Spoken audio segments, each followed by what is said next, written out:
Our first guest has the scoop of what happened during that meeting between Senate Republicans and the acting Attorney General Todd Blanche. Senior congressional reporter for Punchbowl News, Andrew Desiderio. He joins me now. Andrew, good to have you in. Evening. So you're reporting, that meeting has been described as hostile. What do you know? Well, he walked into the hornet's nest, as you said, to Republican senators who were not only angry at being forced to have to deal with this so close to the election, but also just wanting basic information about it, right? Mm-hmm. And they proposed using this reconciliation bill to actually restrict it. In other words, make sure that it can only be eligible to certain groups of people, that it cannot be eligible to, for example, January 6th rioters who were convicted of assaulting police officers on that day. And Todd Blanche just kept responding by defending the fund and the creation of it. And that didn't cut it for Republican senators. And what this is really about right now for them, this is about political survival. For too long now, they've really chosen what Donald Trump wants over what is best for their party. And I think Republican leadership and the rank and file now are getting more aligned on this notion that in order for our sort of vulnerable members in November to win their races, we have to flash some independence from President Trump. So that's why Republicans made the decision that they did to basically hold up this reconciliation bill, which is on immigration, an issue they love to talk about, so that they can try to impose restrictions on this fund, because as Senator Tillis said there, they know it's so bad for them politically. Yeah, another retiring Senator, Mitch McConnell, his statement. So the nation's top law enforcement official is asking for a slush fund to pay people who assault cops. Utterly stupid, morally wrong, take your pick. Who do they blame? Do they blame the president? Do they blame Blanche? I mean, look, I think, number one, they blame the president, right? Because this has been a long-running fixation, obsession of his, just like the ballroom, for example, right? Senate Republicans had actually decided to take that ballroom funding out of this reconciliation bill because, again, they wanted to keep it narrowly focused on funding ICE and Border Patrol.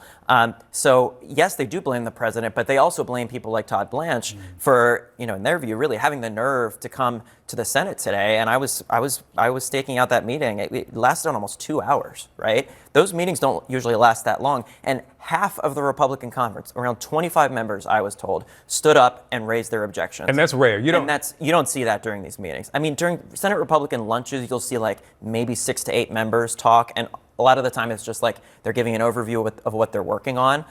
Sometimes it's griping, complaining, things like that. But this was uniform opposition, and 25 members is around half of the Republican conference. And so it was just stunning. I mean, I was getting texts from people inside the room who were just saying how stunned they were to be witnessing it. You know, it's interesting to hear the degree, this breadth of condemnation. The political narrative inside the conference for the last couple of weeks has been the strength and the potency of the president's revenge tour. Mm-hmm. And those who spoke out against him went down in primaries. Indiana state lawmakers, Cassidy in Louisiana, you got Massey in Kentucky. Are they concerned about backlash from coming out and questioning this settlement, or even coming out right and condemning it?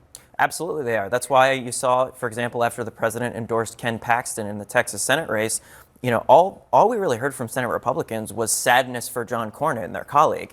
The only ones who really spoke up and condemned the decision to endorse Ken Paxton over John Cornyn were those who either, it's like Susan Collins and Lisa Murkowski, that's their brand sort of, is trying to be independent, and those who were either victims of the retribution themselves, so they no longer have anything to lose politically, or people like Senator Tillis, for example, who has already announced he's not running for re-election, so they feel more comfortable condemning it. But they really were speaking for pretty much every Senate Republican in condemning a move like that, which they think actively undermines their chances in the election, because with Ken Paxton being the nominee, I mean, even Lindsey Graham, who was defending the president's decision to do this, even he admitted that this is going to cause Republicans to have to spend tens of millions in additional dollars just to defend a red seat in Texas. Now, what does that do? That diverts those resources from other states. And Senate Republicans are now grappling with the very real possibility that they could lose control of the Senate, which a year ago was absolutely inconceivable, given how good the map is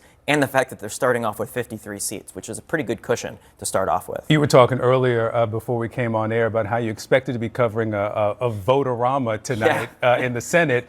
But that's been derailed. Yeah. Talk to me about how the residue of this fund is now impacting the rest of the agenda. Well, that's what Republicans are so angry about, too, is that the president is focusing on things that he views as being in his self-interest, but that are hurting the party writ large, hurting the most vulnerable members this November, and now starting to derail his own agenda. I mean, Senator Lisa Murkowski said it to me earlier. She said, I don't understand why the president is doing things that he knows will have the intended effect of preventing a top agenda item of his from getting through Congress. I mean, this is ICE funding, immigration enforcement funding, Border Patrol. I mean, like, he ran on this, right? And now he is the one essentially who is causing it to be derailed.